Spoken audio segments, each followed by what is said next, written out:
உலகத்தை எரிப்பேன் அப்படின்னு சாமி ஒரு இடத்துல கோவப்பட்டிருக்காரு. உங்க புக்ல யோகினி கொஞ்சம் புக்ல இருக்கு. அந்த சம்பவங்கள பத்தி கொஞ்சம் சொல்லுங்கய்யா. ஒரு பெரிய பேப்பர் மில் ஓனர். அந்த மில்ல கிட்டத்தட்ட ஒரு 400, 500 பேர் வேலை பார்க்குறாங்க. அந்த மில்லு அப்ப அந்த சமயத்தில ரொம்ப நஷ்டத்தில ஓடிக்கிட்டு. அந்த மில்லினுடைய மேனேஜிங் டைரக்டர் சாமியுடைய பக்தர். அவருக்கு 3 பெண் குழந்தைகள். 2 பேரும் கல்யாணம் பண்ணி வச்சுட்டாரு. ஒரு பொண்ணு காலேஜுக்கு போய்க்கிட்டு இருக்க பொண்ணு. மில்ல ஃபைனான்சியல் நிலவரம் சரியில்லாததுனால, ஒர்க்கர்ஸ்க்கு குடுக்கிறதா இவங்க சொன்ன அந்த போனஸ், சம்பள உயர்வு இதெல்லாம் ஒண்ணும் குடுக்க முடியல. அதனால ஒர்க்கர்ஸ் எல்லாம் ஒரு மாரியா ரெஸ்ட்லெஸ் ஆகி ஸ்ட்ரைக் டிக்ளேர் பண்றாங்க. ஸ்ட்ரைக் நடந்துட்டுருக்கு. ஸ்ட்ரைக் கிட்டத்தட்ட ஒரு 15 நாள் நடந்துட்டுருக்கு. ஆனா, இவங்களால நெனச்சாலுமே குடுக்க முடியாத ஒரு சூழ்நிலை.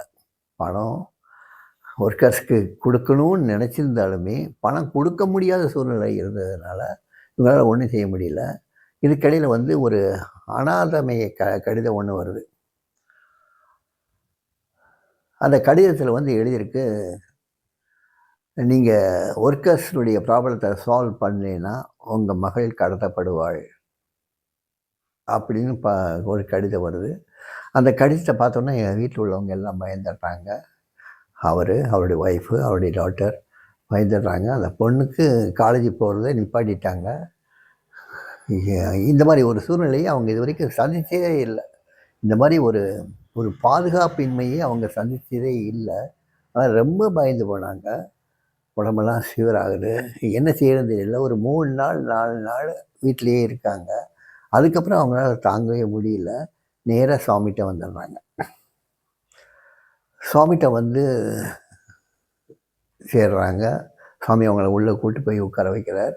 அப்ப "do you want to see எனிதிங்ன்னு" கேட்கிறார். அந்த கடிதத்த எடுத்து குடுக்குறார். சுவாமி அந்த கடிதத்த வச்சு பார்க்குறார். பார்த்துட்டு அவரே கொடுத்து "நீங்க படிங்கன்னு" சொல்றார். அந்த கடிதத்த எடுத்து படிக்கிறார்.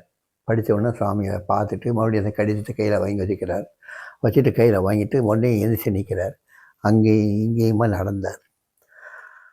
ஒவ்வொருத்தரையா பார்க்குறாரு. அந்த குடும்ப தலைவனை பார்க்குறார். அவங்க வீட்டுக்கார அம்மாவை பார்க்குறார். அவங்க மகளை பார்க்குறார். எல்லார் கண்களையும் அவரு குடும்ப தலைவன் முகத்தில் அப்படி ஒரு கவலை தெரியுது. இந்த அம்மா கண்ணீர் பெருக அழுதுட்டுருக்காங்க.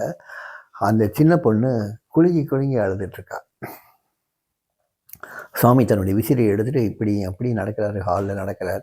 அப்புறம் அந்த பொண்ணு முன்னால் அந்த விசிறியை காட்டிட்டு அப்படியே நிற்கிறார். நின்றுட்டு, "யூ நீட் நாட் வொரி. நீ பயப்பட வேண்டிய அவசியம் இல்லை. உனக்கு எந்த கெடுதலும் ஏற்படாது.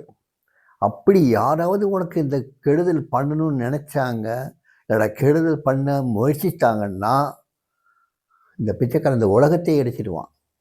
அதனால் நீ கவலையே பட வேண்டியதில்லை. இந்த பிச்சைக்காரனை மட்டும் எப்பயும் நினச்சிடு. இந்த பிச்சைக்காரன் எப்பயுமே உன் கூட இருப்பான். அதனால் நீ கவலைப்பட வேண்டிய அவசியமே இல்லை. நீ காலேஜுக்கு போகலாம், நிம்மதியாக இருக்கலாம். எந்த பயமும் தேவையில்லைம்மா." அப்படின்னு ரொம்ப சீரியஸாக சாமி சொல்லுவாங்க. இதையே திருப்பி திருப்பி சொன்னாங்க. "No one can harm you. Beggar assures no one can harm you. If anybody thinks to harm you, the beggar will burn the whole world." யாராவது உனக்கு தீங்கு செய்யணும்னு நினைச்சாலும் கூட இந்த உலகத்தையே இந்த பிச்சைக்காரை எடுத்துக்குவான்.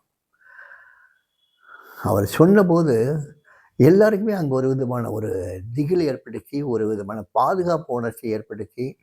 அந்த பொண்ணுக்கு உடனே சமாதானமாயிட்டா. அவள் கண்ணில் இருந்த கண்ணீரெல்லாம் நின்று போச்சு. அவங்க அம்மாவுக்கும் நின்று போச்சு.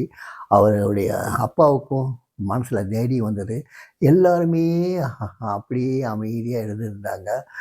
சாமி பாடினார். தன்னுடைய நாமத்தை அவரே பாடினார். எல்லாருமே சேர்ந்து பாடினோம். ஒரு கிட்டத்தட்ட ஒரு 1 or 2 ஹவர்ஸ் நாம ஜபம் நடந்துக்கிட்டே இருந்தது. அதுக்கப்புறம் ரொம்ப அமைதியாகிட்டாங்க. சுவாமி அவங்களுக்கெல்லாம் புஷ்பங்கள் கொடுத்து, அவங்க அம்மாவுக்கும் மகளுக்கும் புஷ்பங்கள் கொடுத்து அனுப்பிச்சி வச்சார். அதுக்கப்புறம் அவளுக்கு எந்த பயமும் ஏற்படல. காலேஜுக்கு அவளா தனியாக போனா. காலேஜிலேருந்து திருப்பி வந்தா. நல்லபடியாக அவளுடைய கோர்ஸில் முடித்தா. கொஞ்ச நாள்லேயே மில்லினுடைய பிரச்சனையும் தீர்ந்து போச்சு. அதுவும் நார்மல் நடக்க ஆரம்பிச்சது.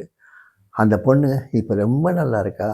இப்போ அந்த பொண்ணு பேரம்பேத்தியெல்லாம் எடுத்து ரொம்ப ரொம்ப ரொம்ப அழகா ரொம்ப நல்லா வாழ்ந்துட்டுருக்கா. ஆனால் அந்த சமயத்தில் அவளுடைய கலக்கத்தை போக்குனது சுவாமி. அதுவும் எந்த மாதிரி அசூரன்ஸ், உனக்கு ஒரு கெடுதல் வந்தால் இந்த உலகத்தையே எடுத்துடுவேன். அதாவது இது வந்து எல்லா பக்தர்களுக்கும் தனக்கு சொன்னதாக எடுத்துக்கலாம். நமக்குன்னு யாராவது ஒருத்தங்க கெடுதல் பண்ணணும்னு நினச்சாங்கன்னா அவங்கள சுவாமி சும்மா விட மாட்டார்ங்கிற மாதிரி ஒரு அசூரன்ஸையே சாமி கொடுக்குறாங்க. இதை விட சாமி பக்தர்களுக்கு வேறு என்ன வேணும்?